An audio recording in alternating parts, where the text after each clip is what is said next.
Bonjour bien-aimés dans le Seigneur, j'ai foi que vous vous portez bien. Et Dieu nous fait grâce de nous retrouver dans une nouvelle semaine, dans une bonne semaine, au cours de laquelle il nous donnera la victoire sur tous les projets des adversaires, sur les manipulations du monde des ténèbres, parce que Dieu n'a jamais voulu que nous soyons dominés par nos adversaires. Ainsi, je voudrais vous raconter aujourd'hui l'histoire du peuple d'Israël qui s'était retrouvé en face de Goliath, l'adversaire. Et le peuple avait peur de Goliath, le chef de l'armée qui était bien évidemment Saül. Ils avaient peur. Goliath les avait fait peur pendant 40 jours. La Bible nous dit qu'au 40e jour, le père de David l'a envoyé. Et lorsque David vient, David a fait un constat particulier lorsqu'il vient sur le champ de la bataille. Dans 1 Samuel 17, le premier verset nous donne un détail très important. Il est écrit: les enfants d'Israël réunis leur armée pour faire la guerre. Et ils se rassemblaient à Soko qui appartient à Juda. Ils campaient entre Soko et Azekah à Éphès d'Amin. En réalité, ils s'étaient réfugiés sur leur territoire. Et en réalité, le combat se tenait sur un territoire mais qui appartient à Israël. Ce territoire appartient à Israël. Donc en réalité, en quelque sorte, Goliath et son armée, l'armée philistine, étaient venus combattre les enfants d'Israël mais sur leur territoire.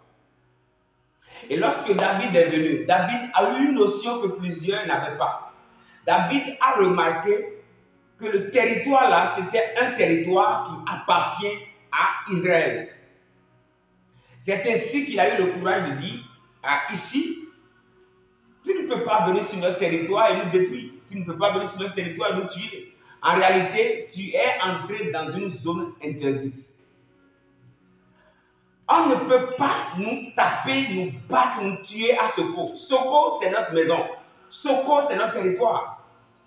Goliath ne peut pas nous détruire à Soko. Alors il avait la ferme conviction qu'à Soko, il était dans sa maison. Il était sur son territoire. C'est un territoire que l'Éternel a donné aux enfants d'Israël. Alors c'est inacceptable que l'adversaire vienne l'assujettir, le dominer, le détruire à Soko.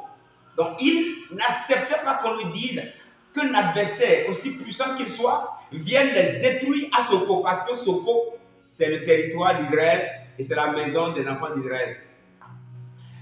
Quelle révélation est cachée derrière ce secret de ce passage? Ton Soko, c'est Jésus. Si tu es en Christ, tu es à Soko.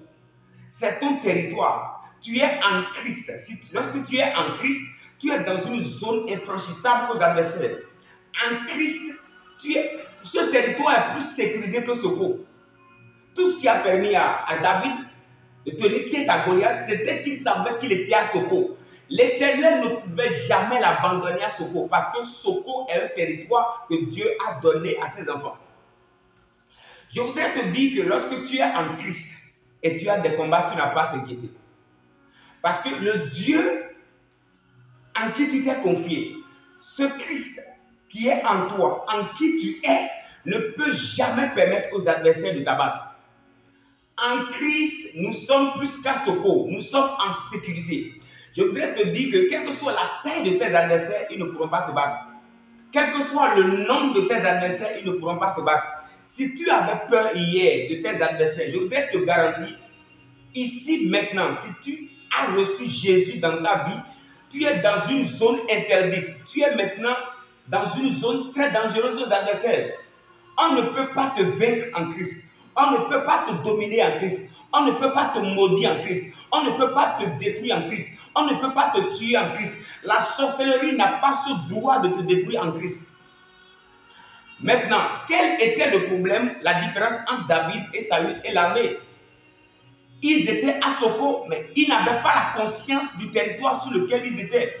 Ils étaient à Soko, mais ils ne comprenaient pas le mystère caché derrière Soko. Alors David a compris qu'à Soko, qu'on ne pouvait pas le battre. Il savait qu'à Soko, qu'on ne pouvait pas l'arrêter. Il savait qu'à Soko, les adversaires ne pouvaient pas le détruire. Si tu peux savoir qu'en Christ tu es en sécurité, tu es en sécurité. Parce qu'il te sera toujours fait selon ta foi. Qu'est-ce que tu crois? En Christ tu es en sécurité. En Christ ton travail est en sécurité. Ta famille est en sécurité. Tout ce qui te concerne est en sécurité. Tu es à secours. Tu es en Christ Jésus. Les sorciers ne peuvent pas t'arrêter. Les démons ne peuvent pas t'arrêter. Il n'y a pas ce combat qui peut te détruire. Tu es en Christ. Le Christ en qui tu es prendra la défense. Ma prière pour toi cette semaine, parce que tu es en Christ, que la tête de tes Goliaths tombe. Aucun Goliath de ta vie n'aura la victoire cette semaine, je te garantis. Tu es en Christ. Le territoire là, c'est plus sécurisé que Soko. Tu es en Christ. Aucun adversaire ne peut te détruire à Soko. Aucun ennemi, aucune sorcellerie. Ma prière pour toi cette semaine, que les Goliaths qui te résistaient, lorsque tu as pris connaissance de là où tu habites, il est écrit que nous sommes cachés en Christ dans les lieux célestes. Il est écrit que tu es en sécurité lorsque tu te donnes à Jésus. Je déclare maintenant dans le nom de Jésus que les batailles de ta vie fléchissent genoux maintenant. Que les combats de ta vie fléchissent genoux maintenant. Que les attaques de ta vie fléchissent genoux maintenant. Puisqu'en Christ, tu es plus sécurisé qu'à Soko. Goliath ne peut pas te battre.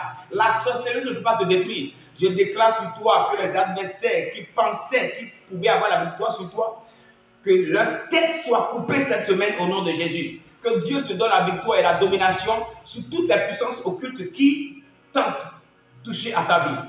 Tu es en sécurité. Tu n'as pas à t'inquiéter. Tu es en sécurité. En Jésus, tu es plus en sécurité qu'à Soko. Tu es en sécurité. N'oublie pas, tu es dans la zone interdite. Satan ne peut pas te toucher parce que le sang de Jésus te garde. Sois richement béni, c'était ton serviteur, le pasteur Blaise, de la part de l'Éternel, pour te bénir. Sois richement béni, au nom de Jésus. À la prochaine.